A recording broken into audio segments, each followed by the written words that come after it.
Hello my fellow Guardians and welcome to the Xeon Remnants channel. And today we have a very special video for you. I have received in the mail my Gamestop exclusive, only at Gamestop. That's what Gamestop exclusive means, moron. Warlock figure from Destiny. Now, I thought this figure wasn't coming out until the end of August. August 31st is what I thought, because I pre-ordered the other Destiny figures on Amazon, and that's what the release date is for those figures. So I have no idea if I received this in error, or if all the GameStop ones are coming out early. I don't know, I don't care, it's mine, no takebacks. So today we're going to be looking at this figure. I believe this is going to be the first ever Destiny Mcfarlane figure review on YouTube. I checked earlier today. I haven't seen any other ones. I've seen some previews, but no actual reviews of the actual product in hand. So ladies and gentlemen, you can say first, because this hopefully will be the first review of a Destiny figure from Mcfarlane. So first, let's check out the packaging, which looks pretty freaking awesome. Now we have Destiny on the top, King's Fall Warlock on the bottom, only at GameStop, as you saw earlier, ages 12 and up. No little squeakers here, thank you very much.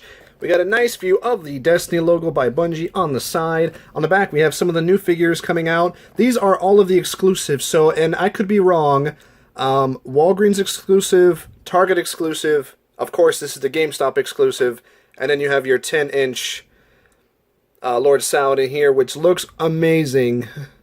I really want this figure. This is how my Titan looked in year one, and I really want it, but Target has not, to this point, as far as I know, had this on their website, but I will be getting this soon. The Hunter is nice. He has the Celestial one-shot hawk, and that's pretty cool. I like the shader on that, and he has a thorn.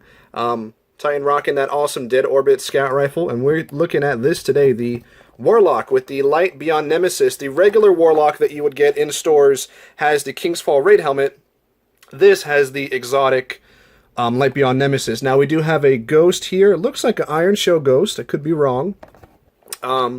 We have our, oh, why can't I think of it? Touch of Malice. And we have an Icebreaker, which is interesting. Rocking two exotics. That, sir, you are a hacker. You filthy, filthy Warlock. I will report you to the Bungie gods, and they will do nothing, because reporting doesn't do shit. Well, let's crack this open and see what we got here with this figure. Obviously, I'm super excited to check this figure out. I already took the tape off before the review because no one wants to see me fumble around taking tape off. So this, I think, will, oh, slides nicely. I like it, I like it. No fuss, no muss. Oh, and we got a nice back shot of the Traveler there. I said I didn't want to see you guys with me fighting with tape, and now I'm fighting with twisty ties. It never ends. Okay. Alright, let's get that out. Let's grab that and that. Alright, let's pop our Warlock out, free of his plastic cage.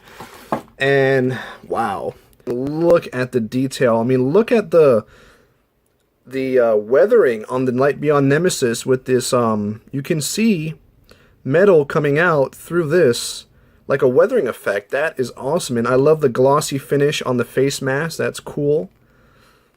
And the detail on this King's Fall raid gear is, wow. I mean, it looks really awesome. The one thing I'm looking at this figure I don't really like is, I don't know, I feel like the legs are really skinny. You guys get that feeling, or is it just me? Maybe because there's no armor on these legs, except for the little knee piece here. Warlocks don't have a lot of leg armor as it is, but, I mean, this coat with the bones wrapped around it and the multi-colors, a lot of colors on this figure, and I really like that. Alright, we're going to take a look at articulation here real quick. Okay, so foot goes up 90, that's good. 90 bend at the knee, that's good. We got a little bit of ankle movement, not a whole lot. We have swivel at the knee. Looks like, okay, yeah, so the leg just goes up and down. Got about a 90 at the shoulder, 90 at the elbow, swivel at the wrist, hinge at the wrist as well. And the head can't really look up or down too much. Can't really look left to right. Oh, it can. There's just this cowl here that is from the King's Fall raid gear. Blocks a little bit. So pretty standard articulation, but I'm more impressed with the overall detail put into this figure. So I'm really excited now for my other pre-orders to come in so I can see the glorious detail on those. Let's take a look at Touch of Malice here. That looks awesome. I mean, Touch of Malice is really a pretty simple weapon, being that it has a lot of cloth kind of wrapped around it. I'm not really impressed with the middle piece here. It's just like a splotch of black paint in the middle there. Not a lot of definition on what that is supposed to be. I do like that it seems that both sides of the gun are not symmetrical, as you can tell, which is good. Makes it look more realistic. It's not a bad paint job on it. I like it. Let's see. How does can the Warlock? I hope he can actually hold this. So it just looks kind of awkward. Watch me break it. I'll break the first ever Warlock figure, guys. I knew not everything was going to be perfect, but come on, Mcfarlane. You've been making figures for how long? And this doesn't make any sense. How can you hold this gun? I mean, I know it's trying to be accurate, but he can't even hold it because the ammo pack is right behind the trigger. It just physically not gonna be... Wait. Oh, there you go. After some fiddling, I think I got it. I'm not gonna try to get his trigger finger. You can't see it anyway. Okay, so he can't hold it. That was gonna concern me. If this figure could not even hold his own weapons, that was really gonna concern me. Alright guys, so after some fiddling, I did actually manage to get our Warlock holding the Touch of Malice, you know, with both hands. Kind of like a resting pose. I guess maybe if you kind of put him like that. Yep, I mean, that looks pretty good. That looks like he's shooting it. That's not bad. So, you can have him hold the figure in a two-handed pose, like in the game. It just takes a little bit of fiddling. The palm did eventually open up, and he grabbed it. I don't know if the same can be done with Icebreaker. Now, the Icebreaker looks fantastic. I mean, look at that. That looks awesome. I mean, that's spot on. The detail in these guns. I mean, and this is, I think the Icebreaker comes with the Gamestop exclusive. I don't think it comes with the regular one. So one more reason besides the helmet to get the Gamestop one, and I could be wrong, and I'm sure Comment Guy will correct me if I am. Here's a gripe I'm going to have with this. You really can't get a good hold on it. You can make it elude to seem like it's holding it, but otherwise it can't really hold it all that well. So that is a disappointment, I must say. Next, we do have a Destiny stand. Pretty simple black stand. Looks like some texturing in the top of it, which is pretty cool. And there's one peg on the stand and one peg on the foot. And he can use that to stand and be displayed, which I think looks really nice. I mean, that's very simple, but very cool. The other accessory that the figure comes with is the Ghost, and I believe this is the Iron Shell Ghost. Not too bad. Honestly, I feel like you could probably get away better with a Mega Bloks Ghost. Give me 1 second. Let me see if I can find one. Alright guys, so let's take a look here. This is the Ghost that comes with this figure, right? And this is a Mega Bloks Ghost. Now, in my opinion, the Mega Bloks Ghost looks much better. The one thing that the figure Ghost has over the Mega Bloks is that it has the actual symbol in the eye. On the Mega Bloks figures, you have a little clear thing on the back, and the Ghost can be displayed above the shoulder. Now, I'm very curious to see.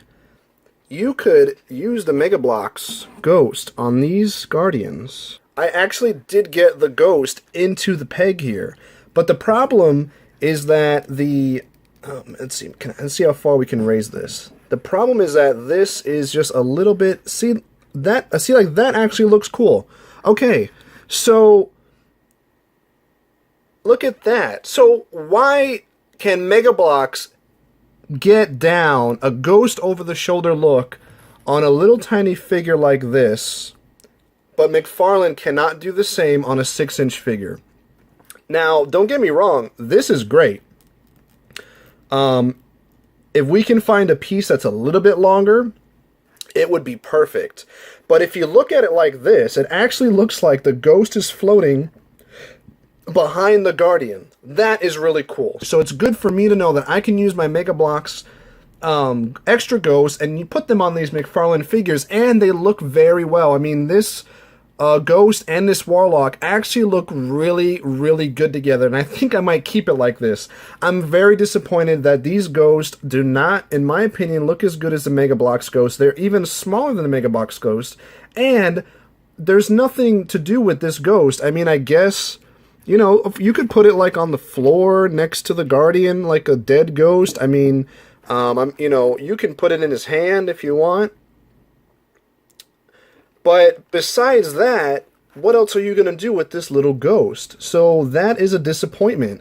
And, you know, obviously this is the first time Mcfarlane's making Destiny figures, but there are things that have already been done, that Mcfarlane has done, you know, as far as holding weapons, articulation. I mean, the technology is here. Mega Bloks did it already. Why didn't we incorporate something similar with this back peg for the Ghost? That would have been super simple. But the figure is still amazing. We're going to give it a final score right now, and I'm thinking I'm very torn between a 7 and an 8 out of 10. And if you guys don't know my grading scale, I've only just started recently giving scales to figures and model kits.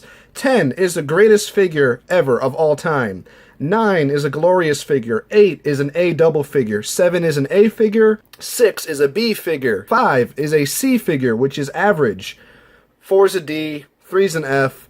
2, give it to your little brother. 1, throw it in the dumpster. 0, leave that on the shelf and never buy it.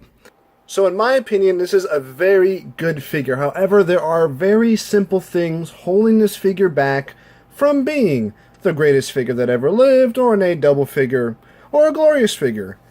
In my opinion, I'm giving this figure a 7 out of 10. I was very torn between an 8 and a 7. However, even though this is Mcfarlane's first step into making Destiny figures, this is not Mcfarlane's first step in making figures in general. They've been making figures for years and years and years, and are one of the most well-known American figure makers that we have. So some of the things that make this figure a 7 out of 10 is the complete fiddliness of holding the weapons. Destiny is all about loot. Getting your weapons, getting your armor, and showing them off and using them. This figure has a very hard time holding its own weapons. That's a problem.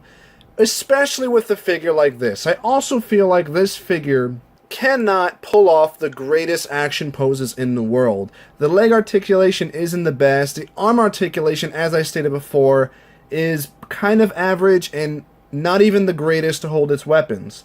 That's another issue with this figure. And then, of course, we have the issue with the Ghost.